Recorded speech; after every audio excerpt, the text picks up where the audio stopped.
Hey, ich bin Kai und ich möchte euch heute den Unterschied zeigen zwischen einer echten Rolex Submariner Hulk und einer gefälschten. Der Grund, warum ich dieses Review mache, ist einfach, dass ich gemerkt habe, Fakes sind von originalen Uhren immer schwerer zu unterscheiden, vor allem wenn man sich nicht jeden Tag mit Uhren beschäftigt. Deswegen zeige ich euch jetzt 7 Merkmale, wie ihr die Fake-Uhr von der originalen unterscheiden könnt. Das erste Merkmal, auf das ich eingehen möchte, ist die Krone an der Schließe.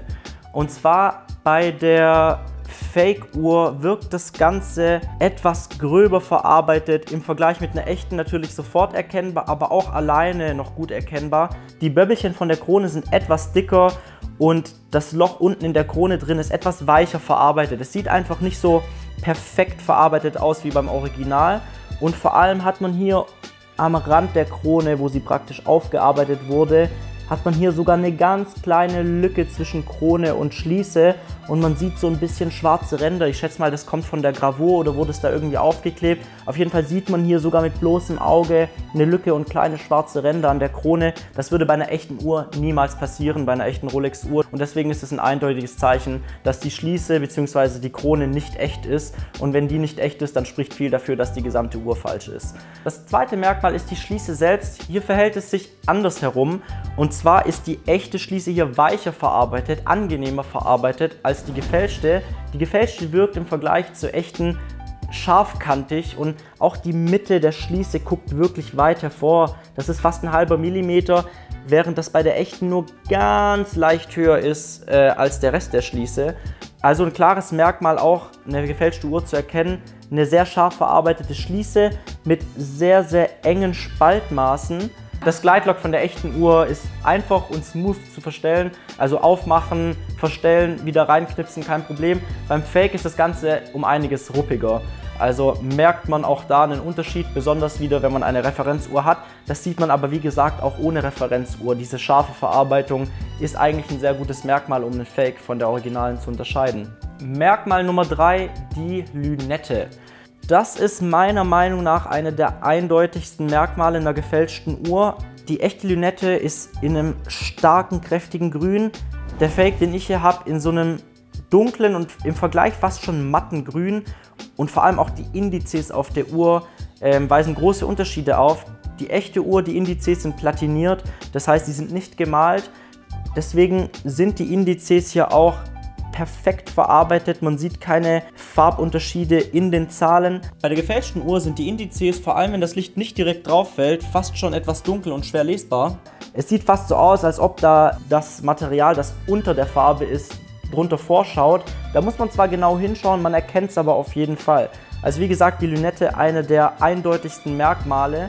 Und ich habe mal in einem Forum auch die beiden Uhren gepostet und die meisten, die es erkannt haben, haben es eben wegen der Lünette erkannt, weil die Farbe sich einfach unterscheidet. Merkmal Nummer 4, das Zifferblatt.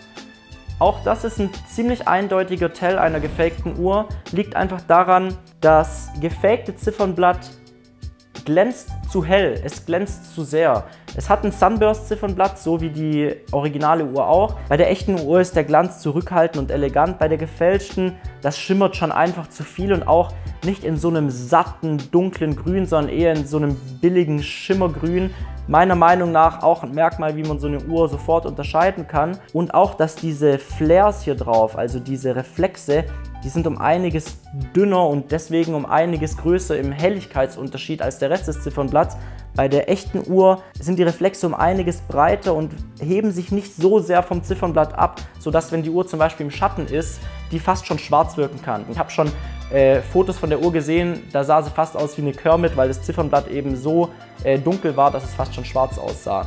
Also ein eindeutiges Erkennungsmerkmal auf dem Ziffernblatt, die Farbe und natürlich auch die Verarbeitung der Schrift. Bei der originalen, da braucht man allerdings eine Lupe, um das zu erkennen, ist die Schrift perfekt verarbeitet, scharfkantig, auch bei 5- oder 10-facher Vergrößerung.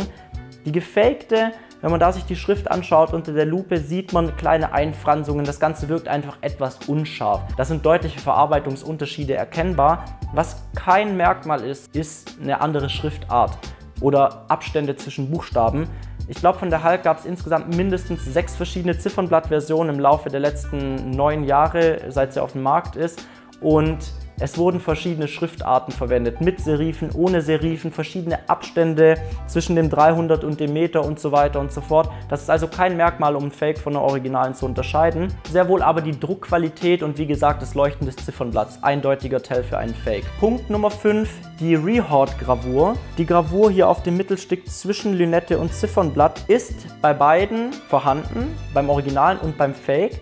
Allerdings ist erstens die Verarbeitung beim Fake, also die Gravur, um einiges unsauberer. Auch dazu braucht man eine Lupe, aber dann erkennt man, dass die Verarbeitung vom Fake gröber ist und wenn man da Licht drauf scheinen lässt, dann glänzt das Ganze manchmal sogar so leicht regenbogenfarbig, einfach weil da noch irgendwelche Partikel wahrscheinlich über sind von der Gravur und die werfen dann eben das Licht so zurück. Was schockierend ist, dass die Positionierung der Rehord-Gravur sowohl beim Original als auch beim Fake perfekt sind. Ich weiß nicht, ob ihr es wusstet, aber bei Rolex-Uhren mit dieser Rehord-Gravur ist auf der rechten Seite des Ziffernblatts, also 1 Uhr bis 5 Uhr, das X mit den Indizes bündig und auf der anderen Seite das R mit den Indizes bündig. Das haben sie beim Fake auch gemacht und da gibt es keinen Unterschied. Wie gesagt, einziger Unterschied, Verarbeitungsqualität der Gravur. Kommen wir gleich zum nächsten Punkt. Punkt Nummer 6 sind die Zeiger und zwar die echten Zeiger sind aus Weißgold. Das mag man jetzt mit dem Auge nicht unterscheiden können, aber es gibt Unterschiede in der Kontur. Und zwar weisen die echten Zeiger wirkliche Erhebungen bzw. Berge und Täler auf. Der Außenteil der Zeiger ist eindeutig höher als der Innenteil. Wenn man jetzt im direkten Vergleich und unter einer Lupe einen Fake anguckt, dann merkt man, dass die Zeiger zwar auch eine leichte Erhebung haben, sie wirken allerdings besonders im direkten Vergleich eher platt und auch wenn man keine originale Referenzuhr zur Hand hat, wirken die gefälschten Zeiger in dem Fall einfach flach.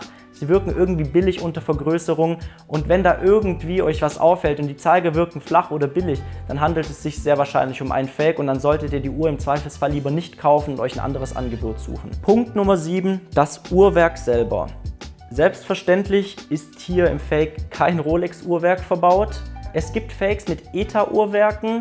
Ich habe jetzt hier einen mit so einem asiatischen Klonuhrwerk. Das heißt, es sieht optisch anscheinend, ich habe die Uhr nicht aufgemacht, dem echten Uhrwerk zum Verwechseln ähnlich. Ich würde niemandem empfehlen, die Uhr aufzumachen, einfach weil ihr kein Uhrmacher seid. Hier ist es staubig vielleicht bei euch, da kommt Staub ins Uhrwerk rein, das ist nicht gut für die Uhr. Wenn ihr das machen wollt, lasst es einen Uhrmacher machen, der kennt sich damit aus und der kümmert sich normalerweise auch darum, dass seine Umgebung einigermaßen staubfrei ist.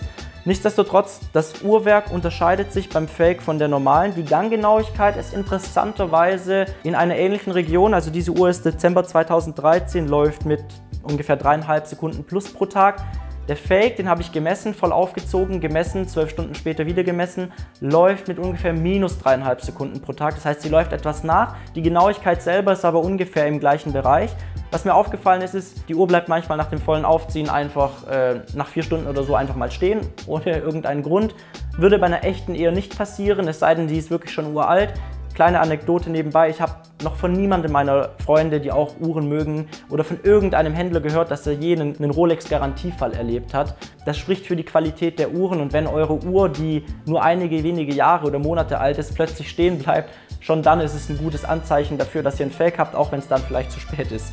Weiterhin beim Aufziehen der Uhr gibt es signifikante Unterschiede. Der Fake ist sehr viel leichtgängiger, also wenn ihr den Fake aufschraubt und aufzieht, da ist fast kein Widerstand, während ihr bei der echten schon so ein schönes Rastern, also ihr hört da das Klicken der Zahnräder ineinander und spürt es auch ein bisschen den Widerstand, ist beim Fake nicht der Fall, sie lässt sich etwas leichter aufziehen. Ansonsten ist das Handling des Uhrwerks einigermaßen gleich, also die Position der Krone, alles stimmt mit dem Originalen überein, auch die Schnellverstellung des Datums funktioniert einwandfrei.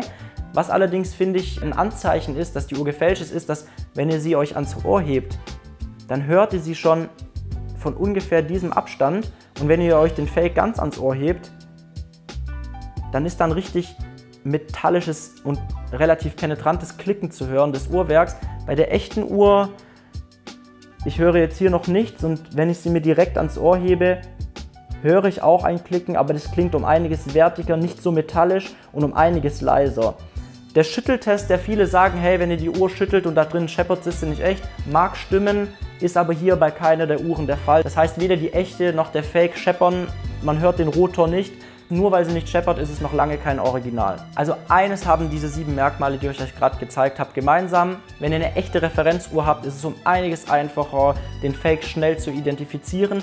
Wenn ihr keine Referenzuhr zur Hand habt, dann wird es besonders für Leute, die vielleicht gerade ihre erste Uhr kaufen oder zum Beispiel dieses Modell, eine Submariner oder noch spezifischer eine Hulk, das erste Mal in der Hand haben, dann wird es wirklich schwierig, das herauszufinden. Wie gesagt, haltet euch da an Zifferblatt und Lünette, das sind eigentlich die eindeutigsten Tells und vor allem sind die am Gehäuse selber und nicht irgendwie am Band, weil es gibt natürlich die Möglichkeit, das Band von einer gefälschten Uhr an das Gehäuse einer echten zu packen. Warum sollte das jemand tun? Ganz einfach, jedes dieser Glieder kostet auch schon 100 Euro. Das heißt, wenn euch jemand ein separates Band verkauft für 1800 Euro, hat er einfach eine Menge mehr Gewinn gemacht. Das heißt, da ist sowohl beim Gehäuse als auch beim Band Vorsicht geboten und die Lünette, wie gesagt, und das Ziffernblatt die eindeutigsten Erkennungsmerkmale. Mein Tipp für Leute, die sich jetzt nicht unbedingt viel mit Uhren beschäftigen, sich trotzdem aber eine Luxusuhr, also zum Beispiel eine Rolex kaufen wollen, kauft eure erste Uhr entweder klar beim Konzessionär, eine gefälschte Uhr bekommt ihr bei dem definitiv nicht, oder einfach bei Grauhändlern mit guter Reputation. Es gibt überall auf der ganzen Welt und vor allem auch hier in Deutschland zig gute Uhrhändler, die gute Bewertungen haben, die in den Foren aktiv sind, die auf den Marktplätzen aktiv sind, die eigene Uhrmacher haben, deren Uhrmacher jede Uhr genauestens inspizieren. Bei diesen Händlern könnt ihr sicher sein, dass ihr keine gefälschte Uhr bekommt. Außerdem wird euch so ein Händler immer einen ordentlichen Kaufvertrag und eine ordentliche Rechnung mit der Seriennummer geben. Und wenn es dann doch zum Fall kommen würde, gibt es bei der Rückabwicklung vermutlich keine Probleme. Wenn ihr aber bei irgendjemandem kauft, der euch vermeintlich ein gutes Angebot macht und der ist auf und davon und ihr habt vielleicht nicht mal einen Kaufvertrag aufgesetzt, dann kann das Ganze wirklich böse enden und dann bleibt ihr im Zweifelsfall auf der Fake-Uhr sitzen. Das heißt, nochmal mein Tipp, kauft entweder beim Konzessionär oder bei guten Uhrenhändlern. Ich werde euch in der Beschreibung unten ein paar Uhrenhändler markieren, mit denen ich schon gute Erfahrungen gemacht habe, die schon lange am Markt sind und die definitiv euch keine Fake-Uhren verkaufen, weil sie sich sehr gut auskennen, ihre Uhren auch meistens direkt von den Konzessionären bekommen und eigene Uhrmacher beschäftigen. Und glaubt mir, jemand, der schon 150 Submariners genau geprüft, revisioniert, aufgemacht hat, der kann sofort ein Fake von einer originalen Uhr unterscheiden und somit ist es ausgeschlossen, dass ihr da einen Fake verkauft bekommt. Ich hoffe, das Video hat euch gut gefallen, hat euch informiert. Ich hoffe vor allem, dass ihr jetzt wirklich mal gute Anhaltspunkte habt, um einen, sage ich mal, guten Fake von einer originalen Uhr unterscheiden zu können. Und wenn das Video euch gefallen hat, lasst mir doch ein Abo da, drückt die Glocke, damit ihr immer bei neuen Videos von mir benachrichtigt werdet. So verpasst ihr nichts von mir und ich werde weiterhin hochqualitativen Content zum Thema Uhren posten. Wenn ihr Fragen habt, wenn ihr noch irgendwelche Sachen zum Thema Fake versus echt habt, wenn ich irgendwas vergessen habe, schreibt es einfach in die Kommentare. Oder wenn ihr Themen habt, Uhrenreviews oder Fragen, die ihr gerne beantwortet hättet, allgemein zum Thema Rolex und Luxusuhren, schreibt es einfach in die Kommentare unten. Ich werde mir die Kommentare immer durchlesen und werde da Themen, die oft gefragt werden, jederzeit auch gerne im nächsten Video beantworten. Bis dann!